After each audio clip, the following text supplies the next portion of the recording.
Hey everybody, Rob with P&W Drives here. It's been a little while since we've had a video, so just wanted to kind of go over some things, some updates here, some things that happened a couple months back, and then kind of where we're at with the car right now and the direction we're kind of heading with it. So back in July 31st, I had an accident with the vehicle, front end collision on the front passenger side of the car. Suspension took the brunt of the damage here. Fender was cracked and front bumper's got some scratches on it, and the passenger side door was dinged. The passenger bolster airbag went off and the curtain airbag went off as well. Everybody's okay, thank goodness. Jamie's still going through some medical stuff with her back, but all in all, we're doing okay.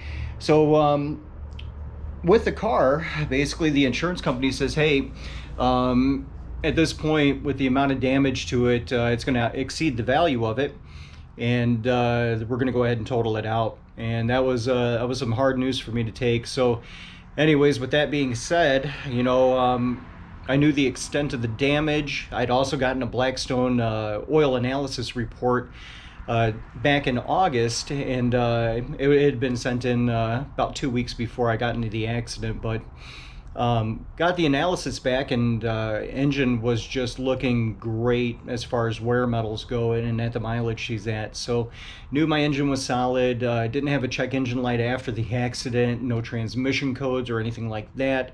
Wasn't seeing any leaks, so it looked to be suspension and a little bit of body damage. But with that being said, I went ahead and took the car back. She's a salvage vehicle right now, but we've been working on her and getting everything put back together the way it should be, and kind of got about maybe another day's worth of work on the mechanical repairs. And once we get those installed, we'll be back on the road and at least getting it back inspected and then seeing if we can get it retitled as a rebuilt car. I'm not going to be selling my car. I love this thing to death.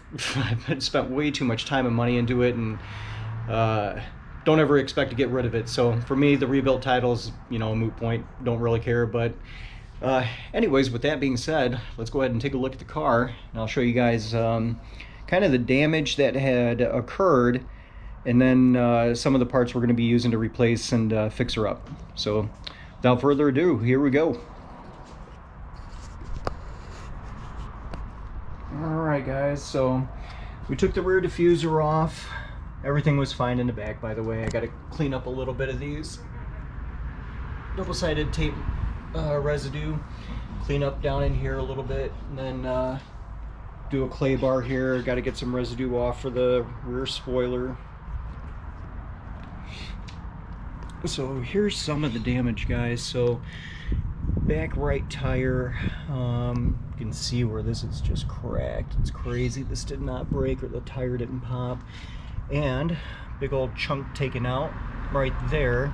So what looks like it happened is it came across this way, and that's what ended up happening, or damaging that wheel. The side skirt was also damaged a little bit, so we're going to be replacing those. I'll show you a little bit later what we're going to be doing. Here's some of the damage from the driver's door. I'm sure you guys can see that. And then also right here. So this whole door is getting replaced. Fender's already off. That had a crack right here and a little piece missing. Luckily, headlight was fine. You can see some of the damage here from the front bumper. Then of course the wheel.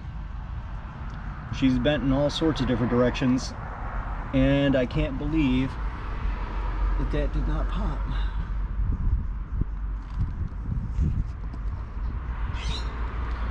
Okay, so some markings from the salvage yard, suspension stuff.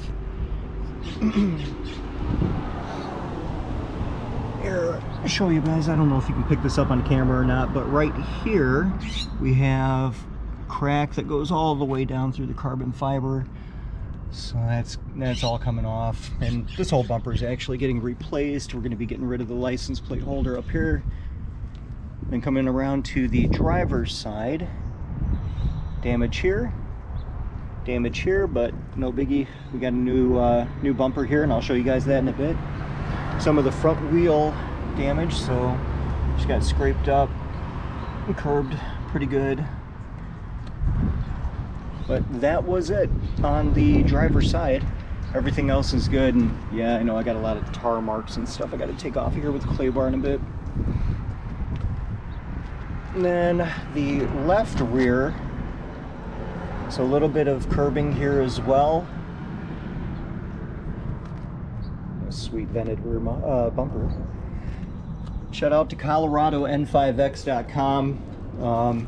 Got that rear bumper from them. It's basically an M Sport bumper, and then they cut a slit in it, plastic welded some little supports to hold the vent side in, and then created a pretty cool vented rear bumper for the E92s, kind of similar to the 1M.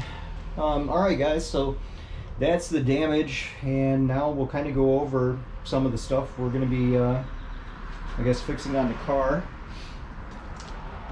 Just going to go over, that's kind of the underside cover here.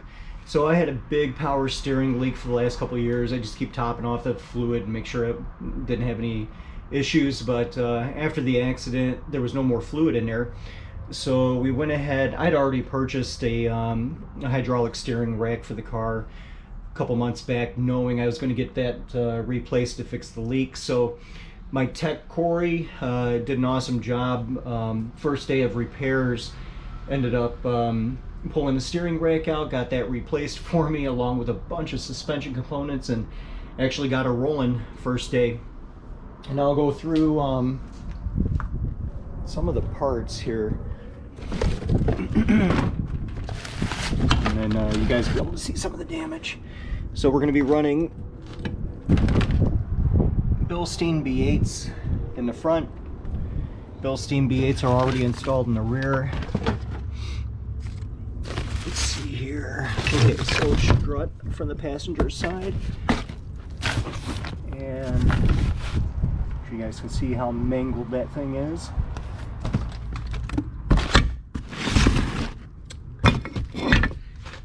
Yeah, that control arm is not supposed to look like that. So anyways, that control arm had pushed that passenger wheel all the way back into the wheel well, and car would not roll because of that. Corey banged it all out and was able to get all the suspension components put back in so we can at least get her rolling. And I think all we have now is a diff axle housing, a couple seals for that, new front right axle, and I think that's going to be it for the mechanical repairs, guys. And then basically just got to put her in drive and see what happens. Okay, so on to the fun stuff.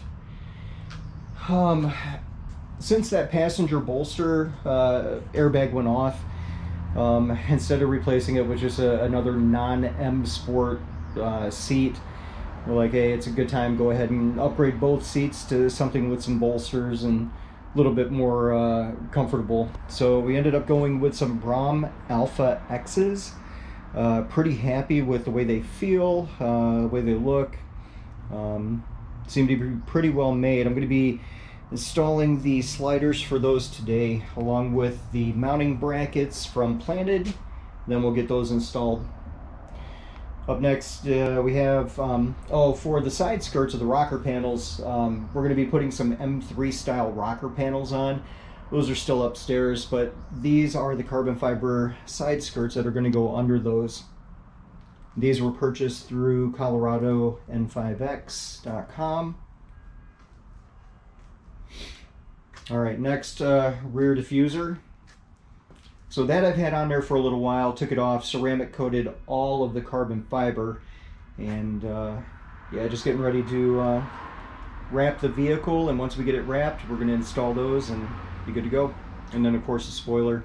There's the steering rack that has been leaking for about 3 years now. You can see here, it's broken, and I'm sure you can see the curvature that's bent.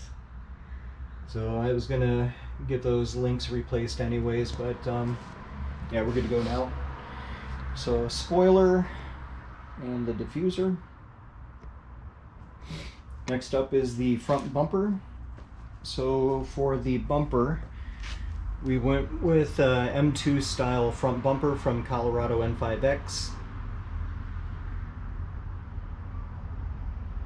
Pretty happy with how aggressive it looks, and it's pretty interesting how they made it. Looks like they took an E92 bumper and then cut it out and then put an M2 bumper in there and fiberglassed and welded everything down with plastic weld or something, and kind of smoothed everything out, and now we have an M2 style bumper.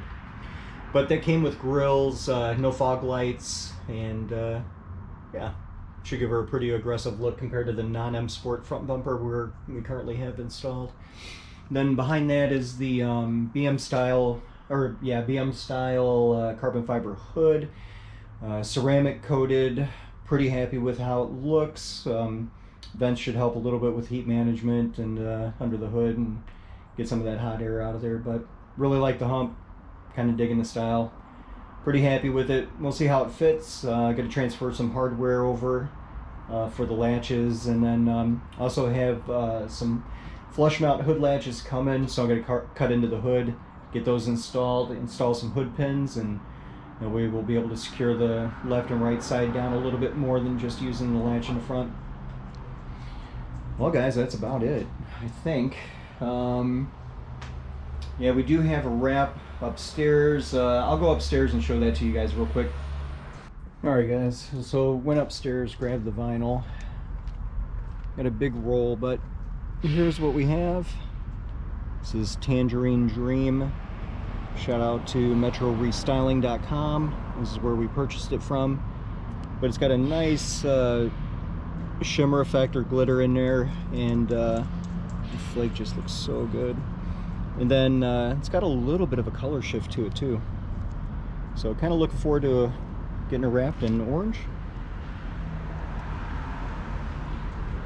Alright guys, so I'm going to go ahead and get started on clay barring her and getting her ready for the vinyl, getting the rest of the tape residue off, getting inside all the crevices, get as much of that dirt and stuff out of there before we start wrapping, and then keep you guys updated on the project. But hey, thanks for tuning in guys, really appreciate you sticking around, and yeah, looking forward to you guys seeing the next evolution of the build here. So have any questions, go ahead and put it in the comments. Make sure to hit that like and subscribe, and we'll get you some more updates here in just a bit.